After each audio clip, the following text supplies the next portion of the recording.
Hey guys, it's vlog day. Doing something a little bit different this time. I'm thinking about starting a new series. Hashtag Storytime with Miguel. In this series, all I'm going to be doing is basically just telling stories. It's interesting stories, boring stories, funny stories, sad stories, serious stories, not so serious stories. So it's going to be part of my vlog series, but I think I'm also going to start a completely new Storytime with Miguel series. Today's story though is a very special one. This is about this interesting couple. They meet late 70s. This is a little bit of an older couple. They get together, but they get a little too close.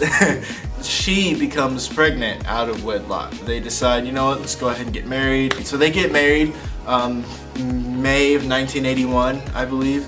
And then later, August 1981, here comes the baby, their first child. It's a girl, it's a baby girl, and they have the daughter, and they're, you know, excited, they're enamored. This child has some inner ear infections, and that causes balance problems. The whole works. But they still love this child, still love the girl. She grows up to be a dancer, a singer. She can hear and play music. 3 years later, they have a boy in 1984. This boy is very funny.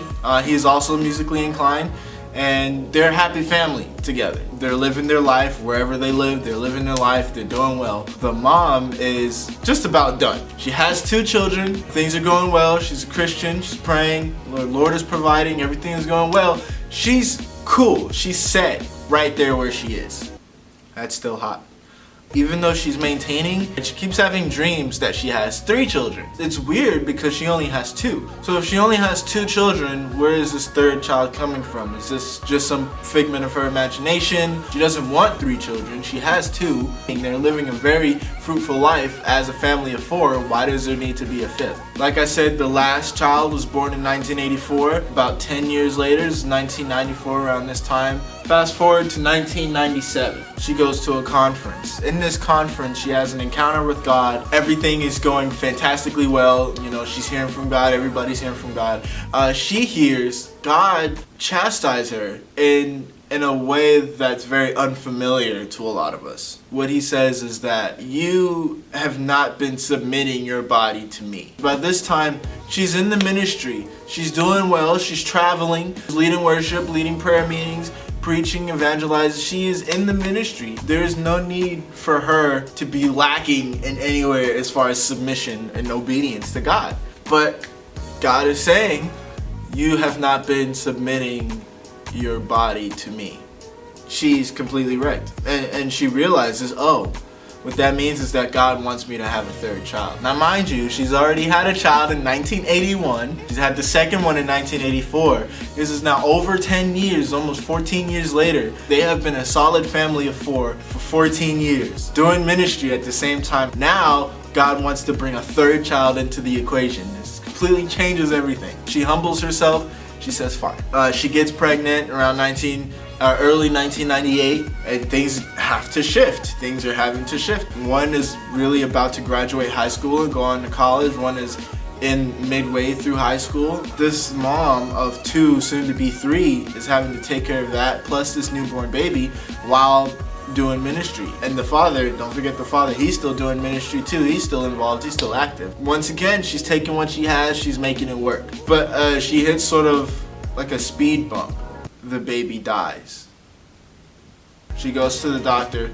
Doctor says, yes, the baby's dead, the heart's not beating, baby is not breathing. But this is no big deal, this is okay. Just come back in and we'll clean you up, we'll fix you up. And you can try again if you want to. This lady is in her late 30s, 36 sometime. Father is also in his late 30s, 37. This begs the question if God wanted me to have this 3rd child, why is this baby dead? She goes home, she tells the husband, the dad, the father, the man, whatever you want to use him as.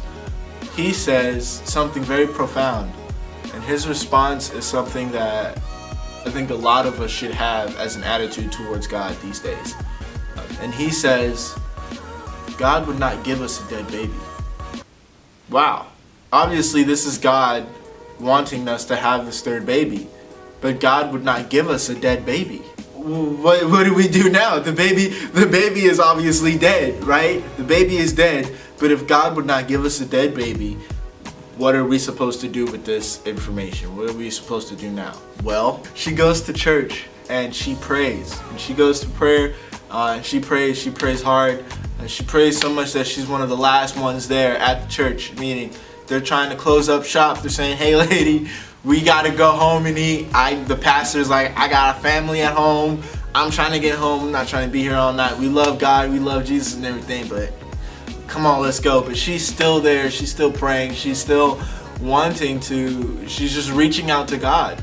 She prays and prays until she feels life. She is the one doing the prayer, but she's praying until she feels life. Side note, I think a lot of us give up.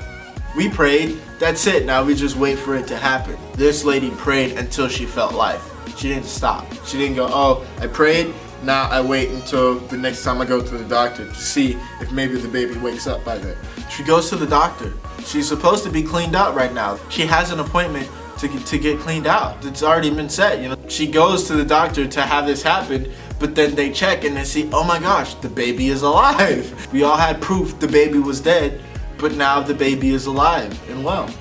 Miracle happens, she goes home. A few months later, she has the baby. The baby grows up strong, has no breathing problems, has no heart problems at all. Moral of the story is, sometimes we set ourselves on a path, we maintain, we're solid, there's no need for any change because we're good, we're in the ministry, we're fruitful in the ministry, we're evangelizing, we're preaching the gospel, our family is safe and healthy, bills are paid, we have a steady job, we're living life, we're happy where we are. There are times when God wants more of us. We either have to speed things up or slow things down.